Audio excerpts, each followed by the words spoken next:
എല്ലാവർക്കും നമസ്കാരം. എൻ്റെ മറ്റൊരു പുതിയ വീഡിയോയിലേക്ക് എല്ലാവർക്കും സ്വാഗതം. ഞാൻ ഇന്നുണ്ടാക്കിയിരിക്കുന്നത് ഒരു കിറ്റ്കാറ്റ് കേക്കാണ്. അതിൻ്റെ റെസിപ്പി എങ്ങനെയാണെന്ന് നമുക്ക് നോക്കാം. ആദ്യമായി ഡ്രൈ ഇൻഗ്രീഡിയൻസ് അരിച്ചെടുക്കാം. അതിനുവേണ്ടി 1 കപ്പ് മൈദയും 1 ടീസ്പൂൺ ബേക്കിംഗ് പൗഡറും 1/4 ടീസ്പൂൺ ബേക്കിംഗ് സോഡയും 1 പിഞ്ച് ഉപ്പും 1/4 കപ്പ് കൊക്കോ പൗഡറും കൂടി നമുക്ക് 3 പ്രാവശ്യം അരിച്ചെടുക്കാം.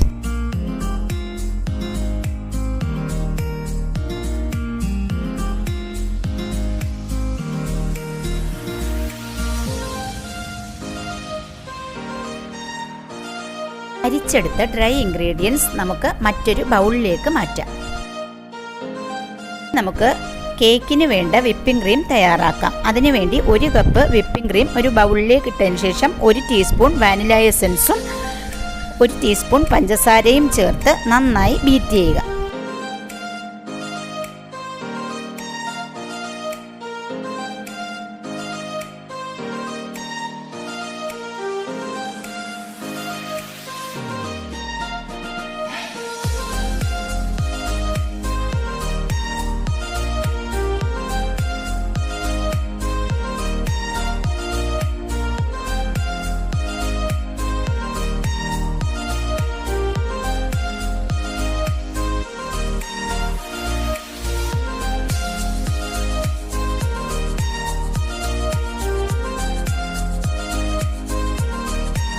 വിപ്പിംഗ് ക്രീം റെഡി ആയിട്ടുണ്ട്. നമുക്കിനി ഫ്രിഡ്ജിലേക്ക് മാറ്റാം. നമുക്ക് സ്പഞ്ച് തയ്യാറാക്കാം. അതിനുവേണ്ടി 3 മുട്ട ഉടച്ചൊഴിക്കുക.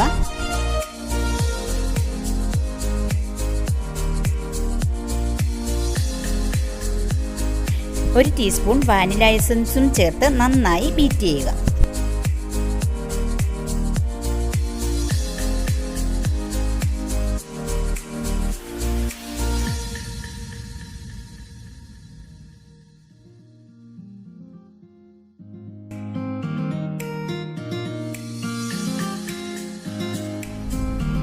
മുട്ട നന്നായി പതഞ്ഞു കഴിയുമ്പോൾ അതിലേക്ക് 1/4 കപ്പ് പൊടിച്ച പഞ്ചസാര കുറേശ്ശെയായിട്ട് നന്നായി ബീറ്റ് ചെയ്യുക.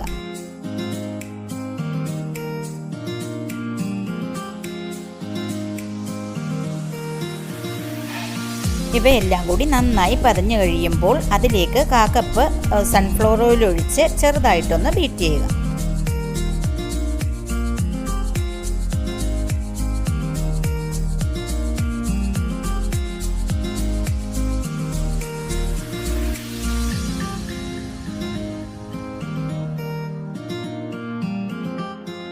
ഇനി നമുക്ക് നേരത്തെ അരിച്ചു വെച്ച ഡ്രൈ ഇൻഗ്രീഡിയൻസ് കുറേശ്ശെയായിട്ട് ഒരു സ്പാറ്റില കൊണ്ട് നമുക്ക് ഫോൾഡ് ചെയ്തെടുക്കാം.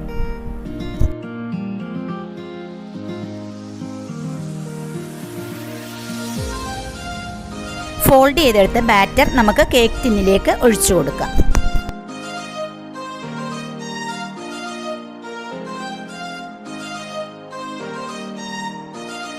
കേക്ക് ടിന്ന് നന്നായി ടാപ്പ് ചെയ്തെടുക്കാം.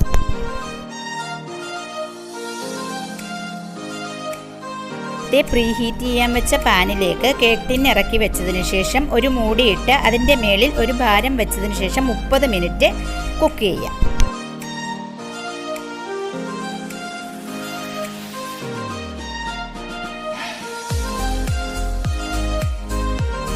നമുക്ക് ചോക്ലേറ്റ് ഗനാഷ് തയ്യാറാക്കാം. അതിനുവേണ്ടി 1/4 കപ്പ് വിപ്പിംഗ് ക്രീം ഒരു പാത്രത്തിലേക്ക് ഒഴിച്ച് ചൂടാക്കിയതിന് ശേഷം അതിലേക്ക് 1/2 കപ്പ് ചോക്ലേറ്റ് ഇട്ട് കൊടുക്കുക.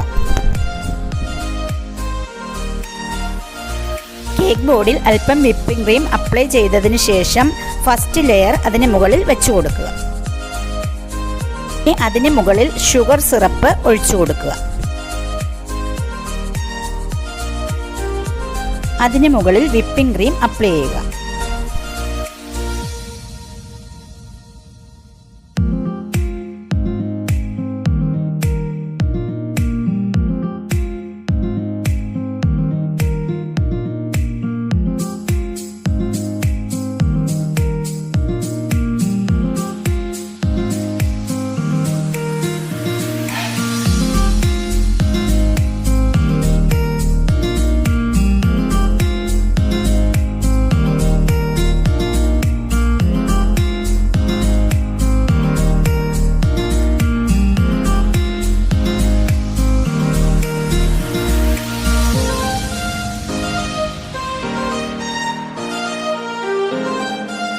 അപ്ലൈ ചെയ്തതിന് ശേഷം 2 മണിക്കൂർ ഫ്രിഡ്ജിൽ സൂക്ഷിക്കുക.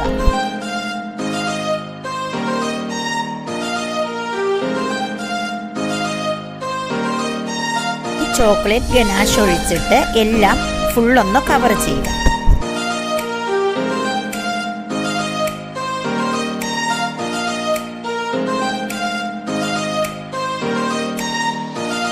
ഇനി ഇത് റൗണ്ട് ചെയ്ത് കിറ്റ്കാറ്റ് വെച്ചു കൊടുക്കും.